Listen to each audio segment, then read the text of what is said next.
এত সহজে পুরুষ কাঁদে না।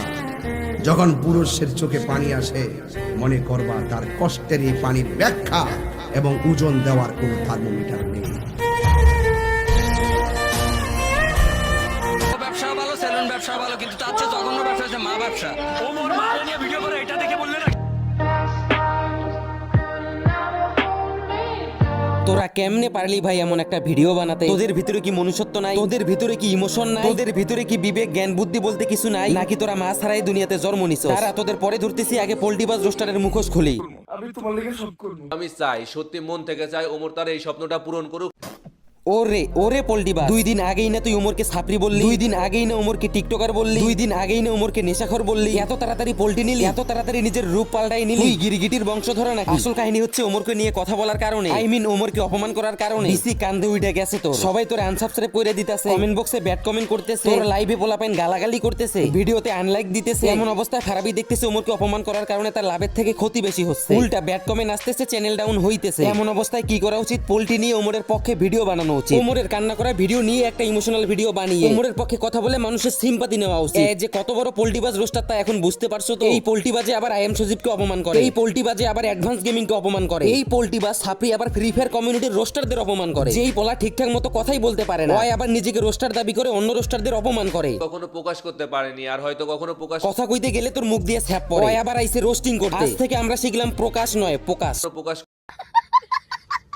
আর একটা রাগ থেকে ওমরকে নিয়ে ওই ভিডিওটা বানাইছিলাম। এই যে প্রমাণ পাইছো তো? আগের ভিডিওতে বলেছিলাম ফারাবি পার্সোনাল শত্রুতার কারণে ওমরকে অপমান করতেছে, পার্সোনাল কোনো বিষয় নিয়ে ওমরকে খোঁটা দিতেছে, ওমরকে অপমান করছে, নেশাখোর বলছে। তার একটাই কারণ পার্সোনাল শত্রুতা, এবং সুযোগের সদ্ব্যবহার করে আপনাদের ফারাবি আপা ওমরকে অপমান করেছিল। আজ সেটা ভিডিওতে নিজের মুখেই স্বীকার করে নিল। প্রমাণ পাইছো তো? মিলছে তো আমার কথা? যাই হোক, হয়তো আমার ভিডিওটা দেখে আপনারা অনেকে কষ্ট পাইছেন, তার জন্য আমি সরি। আসলে যদি তুই নিজের ভুল বুঝতে পারো তাহলে আজ থেকে তোকে নিয়ে রোস্ট করা বাদ দিলাম। আসলে তুই যদি নিজের ভুল বুঝতে পারো তাহলে আজ থেকে তোকে ছেড়ে দিলাম। হ্যাঁ, এটাই তোকে নিয়ে আমার চ্যানেলে শেষ ভিডিও। নেক্সট টাইম ওমরের পিছনে লাগার আগে 1000 বার ভাববি। এবার আসি টিকটকের নাম্বার 1 ছাপড়িগুলোর কথা, যারা ডেন্ডি খেয়ে ওমরকে মা ব্যবসায়ী বলে। ব্যবসা ভালো, সেলুন ব্যবসা ভালো, কিন্তু তার চেয়ে জঘন্য ব্যবসা হচ্ছে মা ব্যবসা।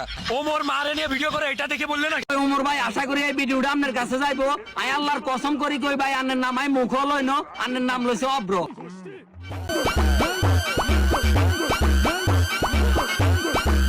এই তো ওমরকে বাপ ডাকা শুরু করছে। এখন আসল বিষয়টা আমি তোমাদের এক্সপ্লেন করি। এক ডেন্ডিখোরে আরেক ডেন্ডিখোরকে ডাকছে, হ্যাঁ, দেন বলছে তুই ক্যামেরার সামনে ওমরকে নিয়ে এই বলবি, তাহলে তোকে একটা ব্যঞ্জন খাওয়ামু। বুঝছো তো নাকি? হ্যাঁ, আশা করি বুঝছো। এই পোলাই ইনডাইরেক্টলি ওমরকে অপমান করলো, আই মিন একটু ঘুরাইয়া পেঁচাইয়া ওমরকে খোঁচা দিল। আজকাল দেখি চোর শাস্ত্র বউ ব্যবসায়ী গুলো ওমরকে ছোট করে কথা বলে। কেন রে এমসি, বউ ব্যবসায় ভিউ কমছে নাকি? এখন তোর মেয়ে নিয়ে নষ্টমি করা ভিডিও ফরিউতে যায় না নাকি? তাই যদি ওমরকে খোঁচা দিয়ে হলেও 2-1টা ভিডিওতে ভিউ কামানো যায়, নিজেও একটা মূর্খ মেশে আরেক মূর্খের সাথে। এখন বুঝতেই তো পারতেছো মূর্খের কাছ থেকে ভালো কিছু আশা করা সম্ভব না। টিকটকের যত বউ ব্যবসায়ী চোর শেষর ডেন্ডিখোর সবাই ওমরকে অপমান করতেছে, মা ব্যবসায়ী বলতেছে মাকে অপমান করতেছে। কিন্তু একটা ভালো মানুষকেও দেখলাম না ওমরের ভিডিওটা নিয়ে খোঁচা দিতে, একটা ভালো মানুষকেও দেখলাম না এই ভিডিওটা নিয়ে কাটুক্তি করতে। তার মানে বুঝতেই তো পারতেছো ওমরের পিছনে কতগুলো কুকুর ঘেউ ঘেউ করে। ওমর তার মাকে ভালোবাসে, তার মাকে নিয়ে একটা ভিডিও করতেই পারে, সেটা ওমর হোক বা অন্য কেউ। ভিডিওতে মায়ের ফেস তো আর দেখায়নি, বা মাকে নিয়ে 10-15টা ভিডিও তো আর বানায়নি, জাস্ট মাকে ভালোবাসে একটা ভিডিও বানাইছে। সে যে আসলেই মাকে ভালোবাসে তাই একটা ভিডিওর মাধ্যমে তুলে ধরছে, নিজের আবেগগুলো ভিডিওতে তুলে ধরছে। এর জন্য তো কাউকে মা ব্যবসায়ী বলা যায় না। ওমর যদি খারাপ কিছু করতো আমি অবশ্যই বলতাম হ্যাঁ এটা খারাপ, কিন্তু মাকে ভালোবেসে ভিডিও করছে, এখানে খোঁচা দেওয়ার মতো বা রোস্ট করার মতো তেমন কিছুই নেই। ওমর ভিডিওটা ইমোশনাল বানাতে চাইনি, ভিডিওতে কান্না করতে চাইনি, ভিডিওটা ইমোশনাল হয়ে গেছে। প্রথমের দিকে ওমরের চোখে পানি ছিল না, মাকে নিয়ে কথাগুলো বলার সময় ছেলেটা কান্না করে দিছে। মাকে ভালোবাসে তাই বলেই তো এমনটা হয়েছে। কিন্তু টিকটকার নামে ছাপড়িগুলো এখানে রোস্ট করার মতো কি পাইলো? ওমরের ভিডিওতে খোঁচা দেওয়ার মতো তেমন কিছু নাই ভাই। আশা করি এতক্ষণ বকবক করে বিষয়টা তোমাদের বোঝাতে পারছি।